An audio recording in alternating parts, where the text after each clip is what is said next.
Bonjour les amis et bienvenue sur cette nouvelle vidéo, l'Odyssée des élèves. Dans ce nouveau format, nous allons analyser les meilleures parties de mes élèves, que ce soit des victoires, des nuls ou des défaites. Ce sont les parties dont mes élèves, actuels et anciens, sont les plus fiers. Pour cette première vidéo, nous allons regarder une partie qui a été jouée par un ancien élève, Boris Boulnois. Une partie qui s'est déroulée en 2017 dans le cadre du 41e Open international de Fourmi. Mon élève a affronté le maître FIDE Mario Mancini. La partie a débuté avec E4. Jusque-là, tout va bien.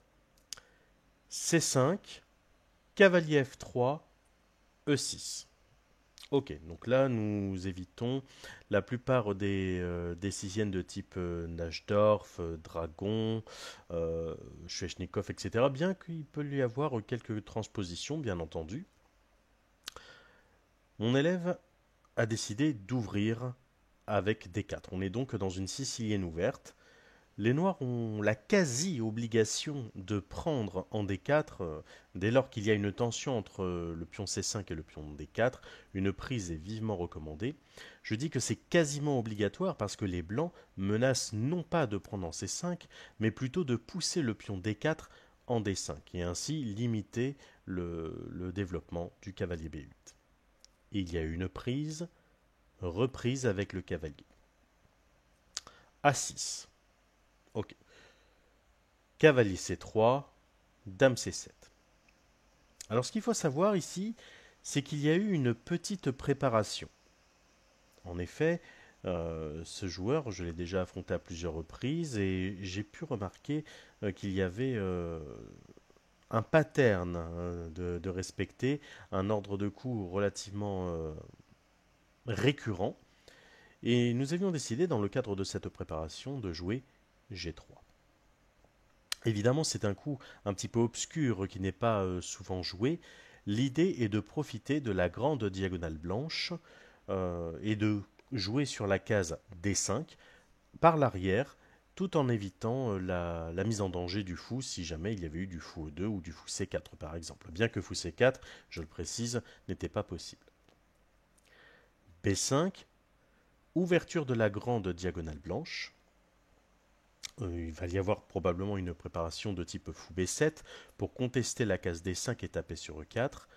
Et la poussée du pion B5 permet également de préparer la chasse du cavalier C3 par B4. Fou G2, protégeant le pion E4 et créant un vis-à-vis fou tour par rayon X. Fou B7, petit roc et B4. Nous avons ici une position que l'on peut qualifier de critique. En effet, les noirs reprennent de l'espace, notamment l'aile dame, ils contestent le centre indirectement, ils chassent le cavalier C3, mais comme vous pouvez le voir avec la barre d'évaluation sur le côté, c'est une erreur. Une erreur qui est assez fréquente, je ne vais pas dire courante, mais plutôt fréquente, dans le sens où elle peut être régulièrement jouée en compétition et sur Internet. Et là, prenez le temps, mettez la vidéo sur pause et essayez de rechercher le coup candidat qui permet de prendre l'ascendant sur les noirs, basé principalement sur l'ouverture des lignes. Le bon coup candidat, ici, c'est cavalier D5. C'est un coup de massue, littéralement un coup de massue asséné sur la tête des noirs. Les blancs offrent volontairement leur cavalier. Et il n'y a même pas de compensation matérielle immédiate. C'est juste une ouverture du centre. En soi, c'est plutôt logique étant donné que les noirs ont toujours leur roi au centre.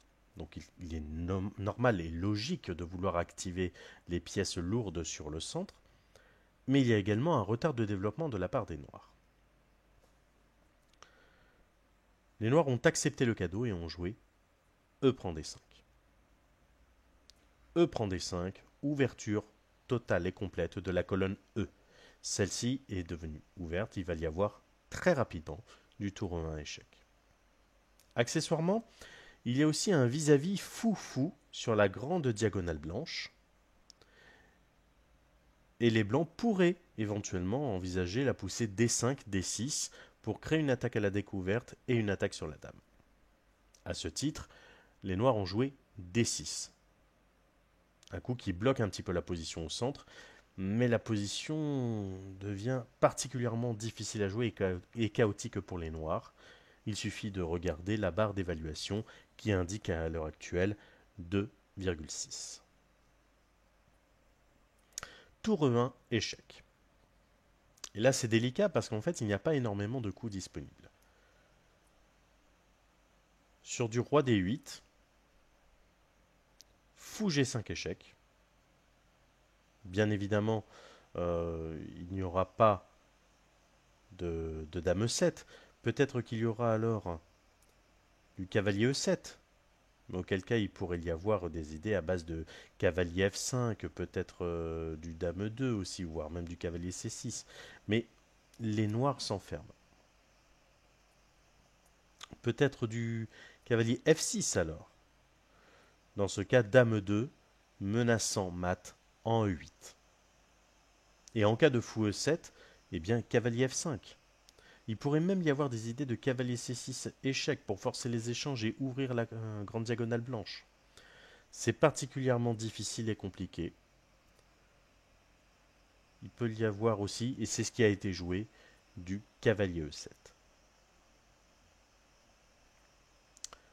Cavalier F5, utilisation du cavalier élastique pour pouvoir à la fois attaquer le pion G7, le cavalier E7 cloué, mais également, et ça c'est un objectif un petit peu caché, pour attaquer le pion D6. Cavalier D7 avec objectif de poursuivre le développement et peut-être créer un blocus supplémentaire sur la colonne E et la diagonale F4 B8 par cavalier E5. Fou F4 menaçant fou prend D6, mais aussi et surtout, et ça c'est beaucoup plus fort, cavalier prend D6 échec, forçant roi D8, cavalier prend F7 échec, fourchette roi tour, plus attaque à la découverte du fou sur la dame. Il y a donc eu cavalier E5, blocus. Fou prend E5, remenaçant cavalier prend D6 ou fou prend D6. C'est une prise, donc un coup forcé. L'adversaire a répondu par D prend E5, D6, attaque à la découverte, fourchette, percée. Les blancs sont totalement gagnants. Nous ne sommes qu'au 15e coup. La barre d'évaluation indique 4,9. C'est comme s'il y avait une pièce lourde de plus. C'est vraiment énorme. Dame B6. Prise en E7, menaçant une prise en F8 avec promotion dame.